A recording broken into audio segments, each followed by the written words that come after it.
लोकसभा चुनाव से पहले मध्य प्रदेश में एक बड़े धार्मिक मसले पर सियासत गर्मा सकती है। मध्य प्रदेश हाई कोर्ट की इंदौर बेंच ने ज्ञानवापी की तर्ज पर धार भोजशाला का सर्वे कराने के आदेश दिए हैं। कोर्ट ने आर्कियोलॉजिकल सर्वे ऑफ इंडिया को 5 एक्सपर्ट की टीम बनाने को कहा है। इस टीम को 6 सप्ताह में रिपोर्ट सौंपनी होगी। हाई कोर्ट ने इस वैज्ञानिक सर्वे को जीपीआर जीपीएस तरीके से करने के लिए कहा है। जीपीआर यानी ग्राउंड पेनिट्रेटिंग रडार जमीन के अंदर विभिन्न स्तरों की हकीकत जांचने की तकनीक है।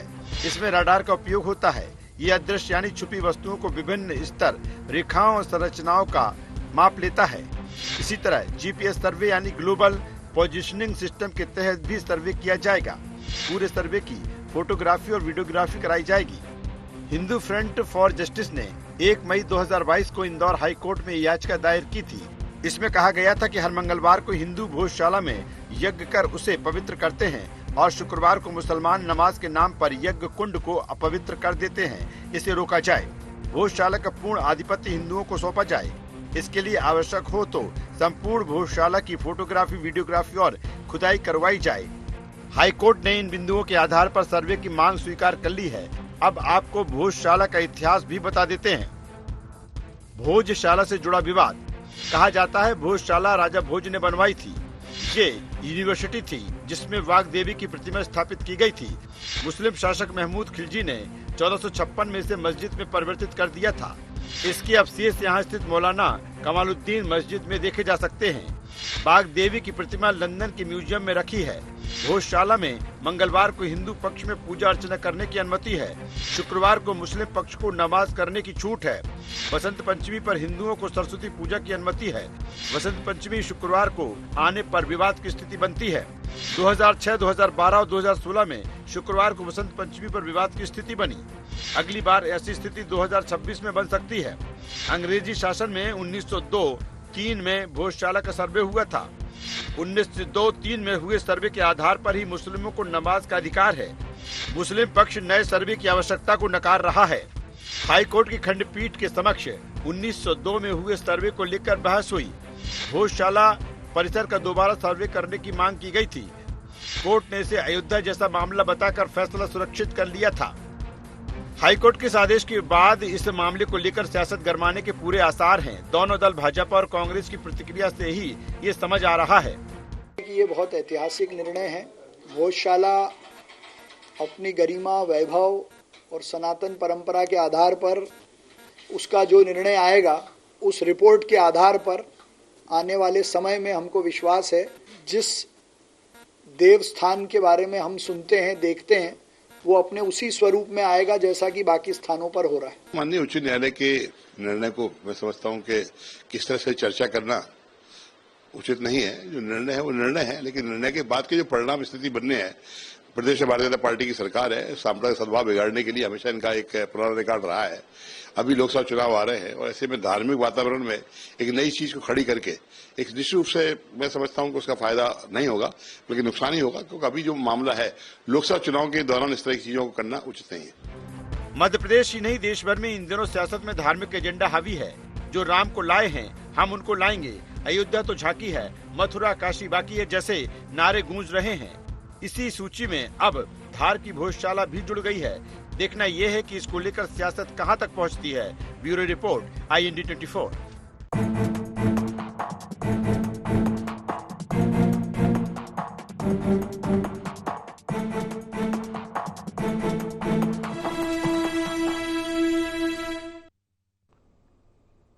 नमस्कार, IND एजेंडा, सनातन, सर्वे और सियासत में आपका स्वागत है। मैं हूं राजेश सक्सेना। आज इसी विषय पर हम चर्चा करेंगे, बातचीत करेंगे, डिबेट करेंगे, लेकिन पहले एक नज़र एजेंडा पॉइंट्स पर। अयोध्या, काशी, मथुरा और धार, सनातन के एजेंडे को मिल गई रफ्तार। दशकों से क्यों लंबित पड़े हैं भोजशाला जैसे धार्मिक विवाद। धर्म स्थलों के विवाद पर क्यों नहीं बनती राजनीतिक सहमति। लोकसभा चुनाव में कितना असर करेगा भोजशाला का मुद्दा। तो ये अहम एजेंडा पॉइंट्स है जिसके इर्द गिर्द आज की हमारी ये चर्चा होगी।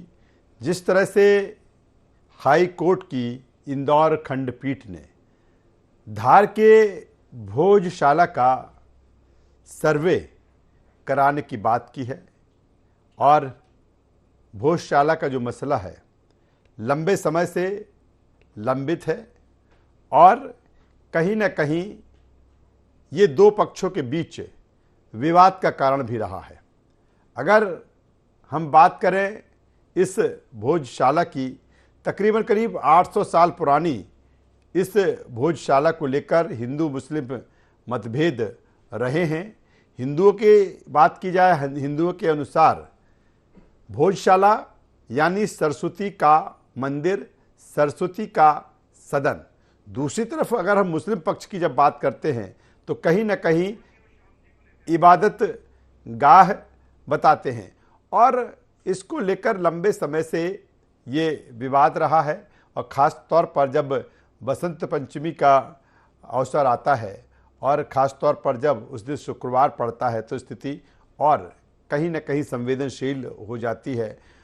ऐसे में जिस तरह से इंदौर की जो खंडपीठ है, हाई कोर्ट की इंदौर की जो खंडपीठ है, उसने जिस तरह से इसको सर्वे की बात इसमें की है, सर्वे कराने की बात की है और इसके बाद अब ये लग रहा है कि जिस तरह से, क्योंकि भोजशाला को लेकर ये भी कहा जाता है कि जिस तरह का मसला कहीं न कहीं हिंदुओं के लिए अयोध्या का रहा, ठीक भोजशाला भी वैसे ही रही है। इसके अलावा दूसरी तरफ ज्ञानव्यापी की हम बात करें, कुछ इसी तरह से इसको भी जोड़कर कहीं न कहीं देखा जा रहा है। तो ये तमाम सारी चीज़ें हैं और अब हाई कोर्ट ने, इंदौर खंडपीठ ने जिस तरह से संज्ञान लिया है और जो चीज़ें अब सामने हैं उसको लेकर क्या इफेक्ट या क्या इसके इम्पैक्ट, हालांकि इस पर राजनीति और सियासत लगातार पहले भी हावी होती रही है और अब भी हावी है। सीधी इसी पर हम चर्चा करेंगे, बातचीत करेंगे। चर्चा शुरू करें उससे पहले अपने मेहमानों से आपका परिचय करा देते हैं, तारुफ करा देते हैं, फिर चर्चा को हम आगे बढ़ाएंगे। 3 मेहमान इस चर्चा में हमारे साथ में जुड़ रहे हैं। हमारे साथ में है Shivam Shukla ji, media panelist, Bharatiya Janata party Madhya Pradesh, स्वागत है शिवम आपका। हमारे साथ में है पवन पटेल जी, महासचिव मध्य प्रदेश कांग्रेस। पवन जी, मैं आपका स्वागत करता हूं। और रमेश शर्मा साहब हमारे साथ में, वरिष्ठ पत्रकार। रमेश जी, मैं आपका भी स्वागत करता हूं। रमेश जी, मैं सबसे पहले आपके पास में आता हूं, चूंकि जिस तरह का मसला है और लंबे समय से इसको लेकर भोजशाला को विवाद रहा है, दोनों पक्ष की अपनी अपनी दलीलें रही, अपनी अपनी तर्क रही हैं, लेकिन मैं सीधा सा सबसे पहला कमेंट्स में आपसे ये चाहूँगा कि ठीक है, तमाम सारी चीज़ें इतनी साल, बहुत साल पुरानी, दशकों साल पुरानी ये भोजशाला, अब कहीं ना कहीं हाई कोर्ट की जो इंदौर खंडपीठ का कहीं ना कहीं जो संज्ञान आया है, सर्वे की बात की है, किस रूप में देखते सर इसको कि कहीं ना कहीं जो तमाम सारे मसले पेंडिंग्स रहे, अयोध्या का मसला भी रहा, ज्ञानव्यापी का भी हमारे सामने है, क्या माना जाए कि भोजशाला भी कहीं ना कहीं उस दिशा में आगे बढ़ेगी जिस तरह से कोर्ट ने संज्ञान लिया कि कहीं ना कहीं इसका हल निकले? देखिए, इसमें कोई शक नहीं, भोजशाला में भी अगर आप देखेंगे तो लगभग 50 वर्षों से वहाँ पर विवाद चल रहा है। कई बार तो वहाँ पर कर्फ्यू भी लगा हुआ है, लाठीचार्ज हुआ है, कई तरह के विवादों के बीच में फिर ऐसा बना कि कुछ एक समझौता जैसा हुआ, एक रास्ता कुछ अलग किया, कुछ परिसर अलग किया, फिर प्रशासन ने मिलकर के उसमें एक समझौता जैसा कराया, तब से फिर वो वहाँ पर शांति हुई। और कई बार शुक्रवार के दिन जब भी बसंत पंचमी आती है तब वहाँ पर तनाव होता है, अतिरिक्त फोर्स लगाई जाती है। और इसमें कोई शक नहीं कि वहाँ पर भोजशाला थी और भोजशाला का विवरण इतिहास में बहुत पहले से, उसका पुनर्निर्माण का विवरण तो मिलता है और उसके साथ साथ उसका जो आरंभ का निर्माण मिलता है वो लगभग वहाँ पर मंदिर का निर्माण लगभग 2000 वर्ष पहले का, विक्रमादित्य के समय के वहाँ पर निर्माण के प्रमाण मिलते हैं। और ऐसे स्थान केवल भोजशाला या अयोध्या या ज्ञानवापी या मथुरा में नहीं है, भारत के विभिन्न स्थानों पर है। उस इतिहास को झुटलाया तो नहीं जा सकता, लेकिन एक बात एक ऐसी भी रखना चाहिए, कुछ स्थान तय हो जाएं। जैसे मान लीजिए मथुरा, काशी और अयोध्या का तय हो रहा है, जैसे कहा भी था कि संघ प्रमुख ने कि या किसी और ने भी कहा था कि 3 स्थानों को छोड़ करके बाकी चीज़ों पर कुछ रास्ता निकले।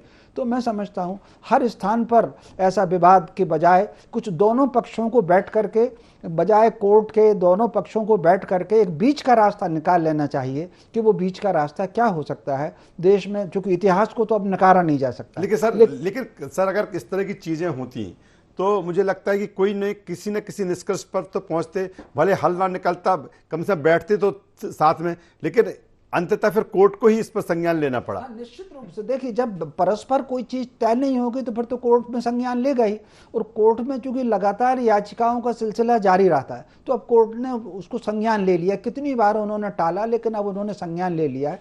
तो मैं समझता हूं लोग आपस में बैठ करके, जैसे 1 मिनट और लूंगा, जैसे अयोध्या में वहां के लोगों ने कोर्ट के बाद जो अपनी सदाशयता दिखाई, आप कल्पना कर सकते हैं जिसने याचिका लगाई थी वो भी प्राण प्रतिष्ठा के आयोजन में मौजूद था। तो जिस पूरे के सारे अयोध्या के लोगों ने, सभी वर्गों ने जो सदाशयता दिखाई वो कोर्ट के फैसले के पहले भी दिखा देते या 92 के पहले भी दिखा देते। तो मैं समझता हूं समाज को खुद आगे आकर के बड़े मन के साथ, दोनों पक्षों को बड़े मन के साथ बैठ करके एक बीच का रास्ता उसमें निकालना पड़ेगा, क्योंकि देश भर में लगभग 3000 ऐसे स्थान हैं। कुछ लोग तो चाहेंगे कि तनाव हो, क्योंकि जिस तरीके से भारत प्रगति कर रहा है, ये प्रगति केवल आर्थिक क्षेत्र की नहीं है, ये प्रगति आसमान की भी है, रक्षा क्षेत्र की भी है, औषधि क्षेत्र की भी है। तो इस तरह के विवाद उस प्रगति को रोकेंगे, लिहाजा शांतिपूर्वक समाधान निकालना चाहिए। बेहतर बात रमेश जी आप कर रहे हैं। मैं सीधे शिवम शुक्ला के पास में आता हूँ। शिवम जी, अयोध्या, काशी, मथुरा और अब धार, कहा जा रहा है कि सनातन का जो एजेंडा है कहीं ना कहीं उसको रफ्तार मिल रही है, भारतीय जनता पार्टी जिस तरह से मानती है। देखिए, सबसे प्राथमिक चीज ये है कि भारतीय जनता पार्टी किसी एजेंडे के साथ आगे नहीं बढ़ रही। सनातन को लेकर के हमारी प्रतिबद्धता है। हम चाहते हैं कि जब हम विकास की चेतना को आत्मसात करें, उसके साथ ही साथ अपना जो एक वैभवशाली और गौरवशाली अतीत है उसको भी समृद्ध करते चले, उसको भी सहेजते चले।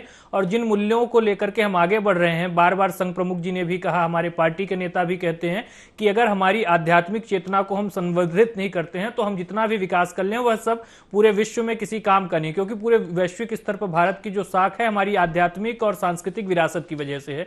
यह बात किसी से छिपी हुई नहीं है कि कई मुस्लिम आक्रांताओं ने विभिन्न मंदिरों को तोड़ा था, विभिन्न स्थलों को उन्होंने मूर्ति भंजक के रूप में अपनी जो राजनीति है उसको आगे बढ़ाया था। यह चीज छिपी हुई नहीं है। भारतीय जनता पार्टी इस विषय में न पक्षकार है, न ही किसी प्रकार से जुड़ी हुई है। लेकिन बावजूद इसके अगर सामाजिक संगठनों के द्वारा इस प्रकार से कोर्ट में याचिका लगाई गई, उस पर कोर्ट कोई सहृदयता दिखाती हुई इस प्रकार का निर्णय ले रहे हैं, तो स्वाभाविक तौर पर जांच हो जाने से किसने रोक रखा है? जांच हो जाने दीजिए, सर्वे हो जाए, रिपोर्ट सार्वजनिक हो जाए तो तमाम चीजें अपने आप स्पष्ट हो जाएंगी। अगर वह इस देश के इतिहास से जुड़ा हुआ कोई महत्वपूर्ण स्थल है तो वहां पर तो निश्चित तौर पर ही विवेचना होनी चाहिए कि आखिर किन परिस्थितियों में उसको तोड़ा गया। और वह इस्लाम से जुड़ा हुआ कोई इतना महत्वपूर्ण स्थल नहीं है, वहां पर कुछ कब्रें हैं, आसपास का एरिया आप देखेंगे तो 12वीं सदी से ज्यादा पुराना वह पूरा स्ट्रक्चर है। और उसके बाद जो कब्रों की एटॉमिक एजिंग की गई है तो लगभग 15वीं शताब्दी की है। तो यह तमाम चीजें आज इतिहास में दर्ज हैं और इसको लेकर के पूरी तरीके से एक विस्तृत जांच की आवश्यकता है। कोर्ट ने एक ऐतिहासिक निर्णय लिया है, हम सभी उसका स्वागत करते हैं, तमाम लोगों को करना चाहिए। और इस देश में न्यायालय पर तो कम से कम सभी को विश्वास होना ही चाहिए। शिवम जो बात कह रहे हैं, या उससे पहले रमेश जी ने जो बात की कि इस तरह के जो विवादित स्थल हैं तकरीबन 3000 से ज्यादा, कहीं ना कहीं अब वो समय है जब बात अंतर्राष्ट्रीय स्तर पर भारत की होती है, मान सम्मान की, आगे बढ़ने की, तो कहीं ना कहीं इस तरह की चीज़ें सॉर्ट आउट होना चाहिए। कई डिसीजंस हुए भी हैं। मैं पवन जी के पास में आता हूं। पवन जी, चूंकि किस रूप में देखें इस भोजशाला पर जो हाई कोर्ट की इंदौर खंडपीठ का जिस तरह से एक निर्णय आया है कि नहीं इसका सर्वे होना चाहिए, और सर्वे के आधार पर ये सामने चीज़ें आए, वस्तुस्थिति सामने आए कि आखिर वहाँ है क्या, किस रूप में देखती है कांग्रेस इस फैसले को कोर्ट के? देखिए, हाई कोर्ट में मामला है तो बहुत ज्यादा चीजें उससे बोलनी नहीं चाहिए ना। हाई कोर्ट ने बोला है, जो सर्वे की बात की, सर्वे हो जाने दीजिए, सर्वे हो जाना चाहिए। सर्वे, बस मेरा तो निवेदन इतना, जैसे आदरणीय पत्रकार साहब बोल रहे थे कि हमें कोई तरह का तनाव नहीं होना चाहिए, दोनों पक्षों को बैठ करके उसका एक निर्णय निकाल लेना चाहिए, क्योंकि तनाव होने से देश का ही घाटा होता है, देश का ही नुकसान होता है। भले हम कुछ, कई बार होता है कि तनाव की स्थितियां ऐसे मैनिपुलेटिंग कर दी जाती है कि तनाव का इमीडिएट चुनाव में फायदा हो या किसी तरह का फायदा, उस चीज को नकारते हुए दोनों पक्षों को बैठ के कुछ ना कुछ निर्णय निकाल लेना चाहिए। और जो एक चीज और बोली जा रही है कि भाई मंगलवार को हम पहले उसको पवित्र करते हैं, फिर शुक्रवार को वो अपवित्र कर देते हैं, तो ये भगवान अल्लाह, सब ये भगवान, उसको पूजा के अलग अलग माध्यम होते हैं कि कोई माले का जाप करता है, कोई माला पहनाता है, कोई हाथ जोड़ करके पूजा करता है, कोई दंडवत होकर के प्रणाम करता है, लेकिन सबका उद्देश्य, सबका लक्ष्य एक रहता है। किसी एक की पूजा करने के बाद किसी दूसरे के द्वारा पूजा करने से कोई अपवित्र होने वाली चीजें नहीं होनी चाहिए। मुझे तो ऐसा मानना है, पूजा इबादत सब एक ही उसके माध्यम है। तो और जो जिस तरह का माहौल इस देश और प्रदेश में है, तो मैं तो आप बड़ी बधाई देता हूं कोर्ट को। अब गरीब उन लोगों ने जिसने कोर्ट में इस तरह की याचिका दायर कर रहे हैं, किसी चीज को किसी एजेंडे को लेकर के कर रहे हैं, तो हमारा मतलब है कि तनाव, किसी भी हालत में तनाव बर्दाश्त नहीं करना चाहिए। भारतीय जनता पार्टी को चाहे कांग्रेस पार्टी का हो, तनाव से दूर रहना चाहिए। उसका कोई ना कोई एक ऐसा फार्मूला निकालना चाहिए कि तनाव की स्थिति ना आए। क्या पवन जी आप मानते, कांग्रेस मानती है कि देश में कहीं ना कहीं एक वातावरण बदला है, जो तमाम सारी चीजें, राम मंदिर का जो एक मुद्दा रहा, लंबे समय से लंबित रहा, फिर कहीं ना कहीं उस पर डिसीजन आया, एक तमाम सारे जो फैसले आए, और दूसरी तरफ अभी हमने देखा सीएए को लेकर, या फिर ऐसी तमाम से एक वातावरण बदला, यही कारण है कि इस तरह की चीजें अब हो रही हैं, मानती है कांग्रेस? नहीं, देखिए, वातावरण बदला नहीं, वातावरण एक एजेंडा, एक हवा बनाया गया है, एक प्रोपेगेंडा बनाया जाता है। अब वही मैं बोल रहा हूं कि जैसे राम जी का मंदिर बना, हमें नहीं लगता कि इस सृष्टि में कोई भी व्यक्ति होगा जो राम का विरोध कर सके। राम इस देश के, इस मानव के कण कण में विराजमान है, लेकिन जो एक उसका सिस्टम है, जो एक उसका प्रोपेगेंडा बनाने का काम है कि भारतीय जनता पार्टी ने ऐसा प्रचारित किया कि 22 तारीख को उनके द्वारा राम को भारत में प्रवेश कराएगा, उसके वजह राम थे ही नहीं। तो हमारा इस तरह की चीजों से विरोध है, बाकी ना राम का विरोध करने की किसी में हैसियत है। हमारा सीना 56 इंच का हो गया, 120 इंच का हो गया कि राम मंदिर का निर्माण हो गया है। अब भारतीय जनता पार्टी को राम राज्य की परिकल्पना को साकार करने की दिशा में भी कुछ काम करना चाहिए। उन एजेंडों में भी कुछ काम करके दिखाएं कि अब देखो ये दुखी नहीं है, अब देखो बेरोजगार नहीं है, अब देखो किसान के ऊपर जुल्म नहीं हो रहा। ये जो हमने कहा था करके दिखाया।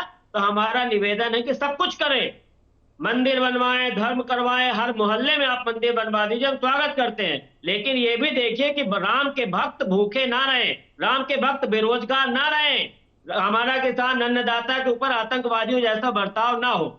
चलिए, कुछ कहना चाहेंगे शिवम, फिर मैं रमेश जी के पास में हूँ। सबसे प्राथमिक चीज यह है कि पवन जी कह रहे थे कि राम मंदिर का पूरा एक प्रोपोगेंडा बनाया गया। भारत एक उत्सव धर्मी देश है, हमारे यहाँ मरण को भी मंगल माना गया है, तो हम तो जब भी कोई चीज करते हैं उसको पूरे सेलिब्रेशन के साथ और पूरी तरीके से उसका एक वैश्विक स्तर पर क्या मैसेज जाएगा इसका ध्यान रखते हुए करते हैं। राम मंदिर का जब पूरी तरीके से प्राण प्रतिष्ठा हुई तो पूरे विश्व ने देखा कि भारत की आध्यात्मिक चेतना और भारत के आध्यात्मिक चेतना के जो केंद्र हैं राम, उनका जब मंदिर बना तो किस रूप में उसका सेलिब्रेशन पूरे राष्ट्र ने किया। हाँ, यह जरूर है कि अब बोल रहे हैं पूरी सृष्टि के राम है, अगर पूरी सृष्टि के राम होते तो क्या बाबर को जरूरत पड़ती कि वहां पर तोड़ करके मस्जिद बनवाए? और इसी प्रकार से अगर पूरी सृष्टि ही इतना सद्भावपूर्ण रहती तो क्या बख्तियार खिलजी को आवश्यकता पड़ती, जो संस्कृत का इतना बड़ा विश्वविद्यालय था, जो वाग्देवी का इतना बड़ा मंदिर था, जिनकी मूर्ति आज भी लंदन के म्यूजियम में रखी है, कांग्रेस की सरकार ने कभी प्रयास भी नहीं किया उसको वापस लाने का, तो उसको तोड़ा न जाए। आज यह जो हमारे देश का जो आध्यात्मिक पतन हुआ है उसके पीछे कहीं ना कहीं पूर्ववर्ती सरकारों का जो इस दिशा में पूरी तरीके से एक निकृष्ट मानसिकता थी, उसके परिणाम स्वरूप आज हम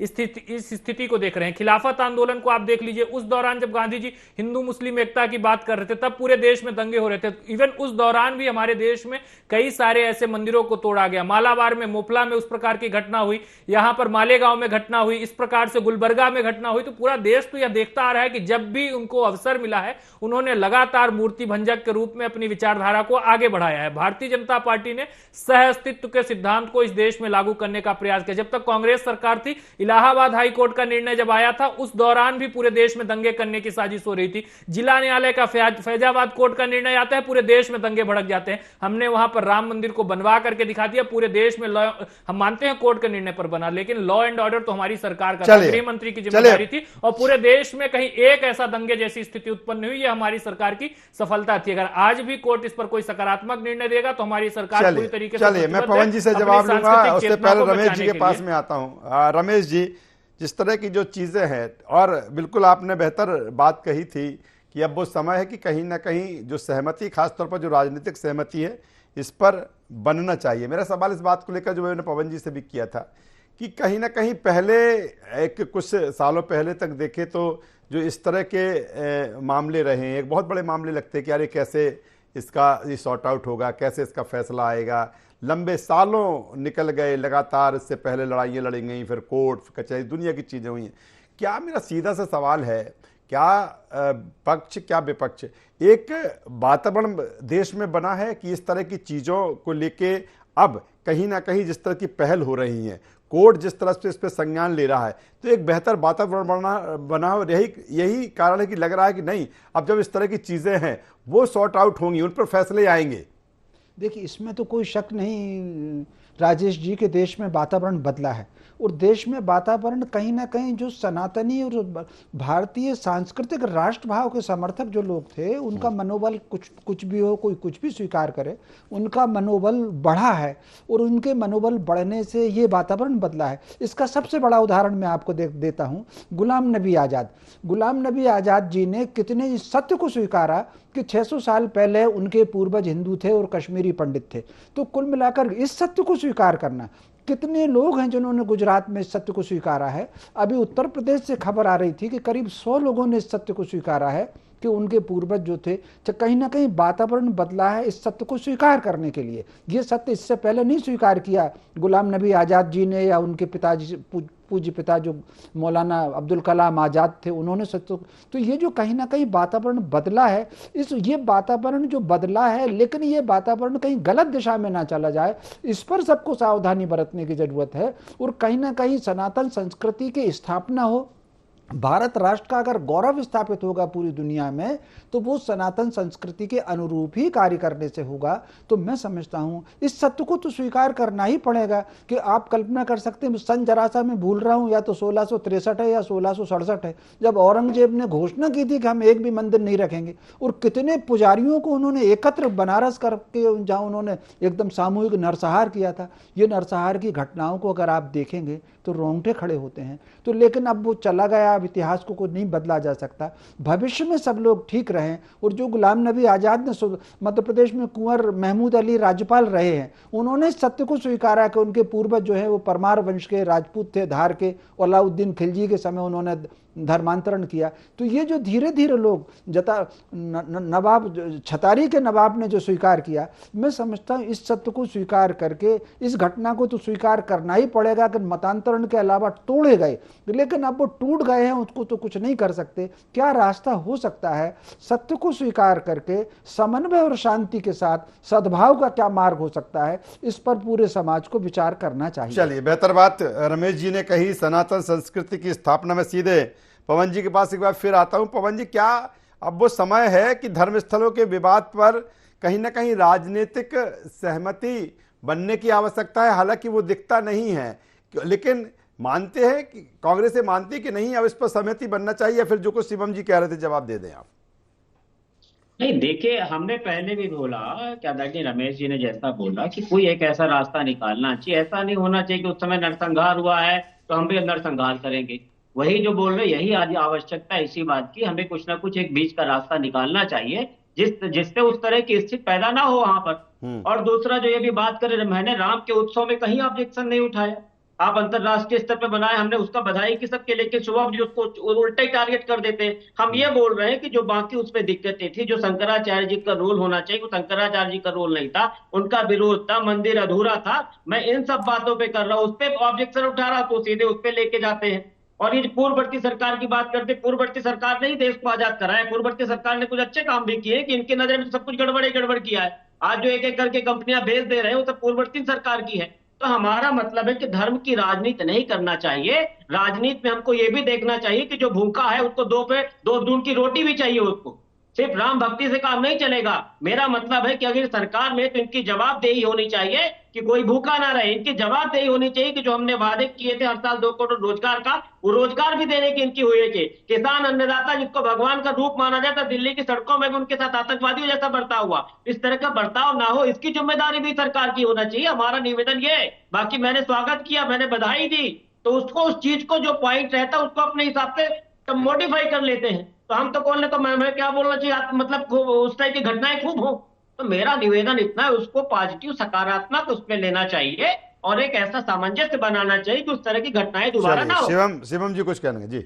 देखिए, पवन जी को शंकराचार्य की बड़ी चिंता हो रही है। जब शंकराचार्य को जेल में डाला जा रहा था, जब हिंदू धर्माचार्यों के ऊपर गोली चल रही थी, तब इनको सनातन धर्म के जितने ध्वजवाहक थे उनकी चिंता नजर नहीं आ रही थी।